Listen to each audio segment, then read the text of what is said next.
After 4 years with the Oura Ring, my body was telling me it was time for a change. But this isn't just about switching devices. It's about finding harmony between technology and our natural rhythms. I'm Josh from Shizen Style, and on this channel we explore how Japanese aesthetics can guide us towards a more balanced, natural lifestyle. Today I want to share my journey with the Oura Ring to the Garmin Venu 3, and how this change reflects the Shizen principle of natural evolution. When something no longer serves your body's needs, it's time to flow in a new direction. For 4 years, this little ring was my constant. It was my constant companion. It taught me things about my body I never knew. How my sleep cycles worked, what my heart rate variability was telling me about recovery, and when I was truly ready for intense training. The beauty of the Oura Ring was its simplicity. Like a haiku, minimal form, maximum insight. It didn't overwhelm me with data. It gave me just enough to understand my body's natural rhythms. But as my training evolved, problems started to emerge. The ring would get scratched up during pull-ups or just regular weightlifting. More concerning was what it was doing to my finger. After years of wearing, I was getting a lot of indentations on the skin, and it was rough and sometimes irritated. This wasn't the natural relationship with technology I was seeking. I had done everything. I switched fingers, I've switched hands. I just never could get that perfect fit because of the regular use that I was giving it. So like I said, I've had this for a few years, and this was the original before the subscription model came out. So after paying about $300 for the original ring, they were switching to a monthly service. And as they advertised all these new features that are, keeping up with all of their competitors, they were only featured in the new subscription series. So in a way, it was sort of like I was now going to be paying rent for something I already owned. And don't get me wrong, I'm not against subscription models, but it's the large upfront cost for the product itself, and on top of that, monthly usage fees that I wasn't comfortable with. In flow state research, we talk about the importance of removing friction, anything that pulls you out of the present moment. The ring had sort of become that friction. During workouts, I find myself adjusting my grip, being conscious of the ring instead of focused on the movement. When I'm photographing, I want to disappear in the moment, to become one with the camera, the light, or the subject. The same should be true with health technology. It should enhance our natural awareness, not create artificial barriers. That's the opposite of what we want in any practice. The moment I realized I was modifying my natural movements to accommodate the device, I knew something had to change. Now, I also do judo, the martial art and sport, with both my kids. And we love rolling on the mats and throwing each other around and doing some of the newaza groundwork. So during those training sessions, about hour and a half, three times a week, I wouldn't have the ring on because there's really no jewelry worn during those training sessions. So it was great for workouts and sleeping, but I wasn't able to use it during judo practice, which I figured is really the same with moving into a watch because, likewise, I can't wear the watch when I'm at the dojo. So enter the Garmin Venu 3. Initially, I was hesitant. It seemed like the opposite philosophy from the ring. More data, more features, maybe more complexity. But what I discovered was something different. Yes, it provides more data, but it's organized in a way that supports understanding rather than overwhelming you. Take VO2 max, for example. This isn't just a number. It's your body's fundamental capacity to use oxygen efficiently. It's like understanding the dynamic range of your camera. The better you know the equipment's capabilities, the better you can work within and push those boundaries. And VO2 max was something that I've been, concerned about. And although, nothing is perfect, the Ring doesn't have the feature at all. So as I knew going into it, during judo practice, I'm not getting that data, which I really wanted. But the Garmin watch does have an activity called mixed martial arts that I can manually program into it and put down details of, if it was a hard training, if there was a lot of cardio, and it takes into account the calories that were burned, not the steps though. So you don't get, the full benefit of knowing VO2 max or steps during the training session. But like I said, nothing's perfect.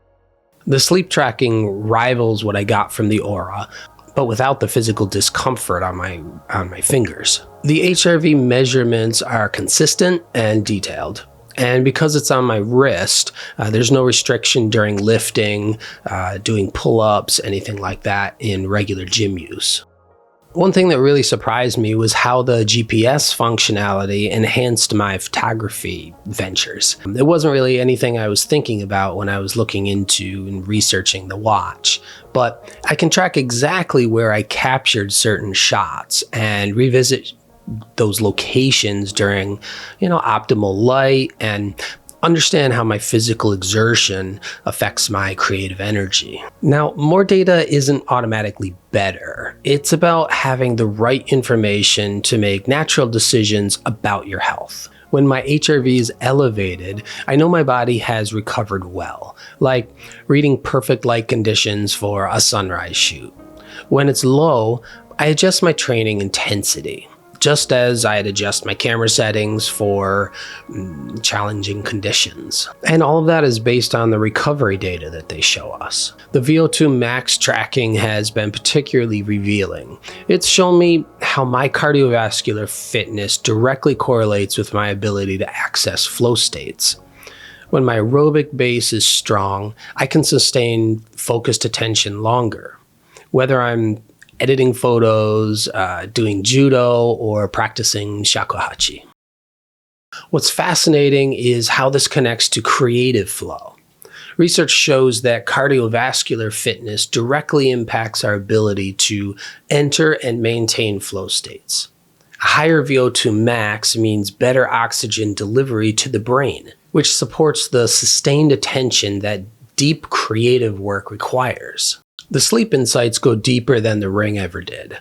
I can see exactly how different evening routines affect my deep sleep, how room temperature impacts my REM cycles, and how my body naturally wants to wake up. For creatives, this sleep data is gold. I've discovered that when I get optimal sleep, usually around 90 minutes per cycle, my creative problem-solving abilities are dramatically enhanced the next day. So those aha moments during photo editing or composition, they're directly linked to quality sleep. The HRV data has been equally revealing to my creative practice. High HRV days correlate with increased openness to experimentation, willingness to try new compositions, and that crucial creative confidence to push boundaries in my work. This is what I mean by technology supporting natural rhythms rather than imposing artificial ones. The data helps me work with my body, not against it. I've started scheduling my most demanding creative work, like complex photo editing or learning a new shakuhachi piece, for days when my recovery metrics are high. It's like reading the weather before planning a landscape shoot. You work with the conditions, not against them. So what have I learned from this transition? First, that comfort and consistency matter more than brand loyalty. If a device is causing physical discomfort or friction in your daily practices, that's your body giving you valuable information. Second, consider the long-term relationship you're entering with any health technology. Subscription models can fundamentally change that relationship, turning ownership into ongoing dependency. Third, the best health technology disappears into your natural routines. You shouldn't have to think about it, adjust for it, or work around it. But most importantly, remember that data is meant to enhance your self-awareness, not replace it. These devices are like having a conversation with your body. They provide one perspective, but you're still the one making the decisions. For fellow creatives watching this, here's something powerful I've discovered. The watch's stress monitoring can predict my creative capacity for the day. High stress readings in the morning often mean I should focus on technical tasks, organizing files, responding to emails, and save the deep creative work for when my nervous system has settled. It's like understanding the golden hour for photography, but for your creative energy. Some days are made for bold, experimental work. Others are perfect for detailed, methodical tasks. The watch helps me recognize which kind of day I'm having, and it also helps me prepare. But we also have to be prepared for the unexpected and embrace those unexpected moments as well. Before switching any health device, ask yourself, does this enhance or restrict my natural movement? Am I learning about my body or just collecting numbers? And does the long-term cost, financial and physical, align with my values? And for creatives specifically, is this technology helping you understand the conditions that support your best work? Can it help you identify patterns between your physical state and creative output? The goal isn't to optimize creativity like a machine, but to understand your creative rhythms well enough to honor them.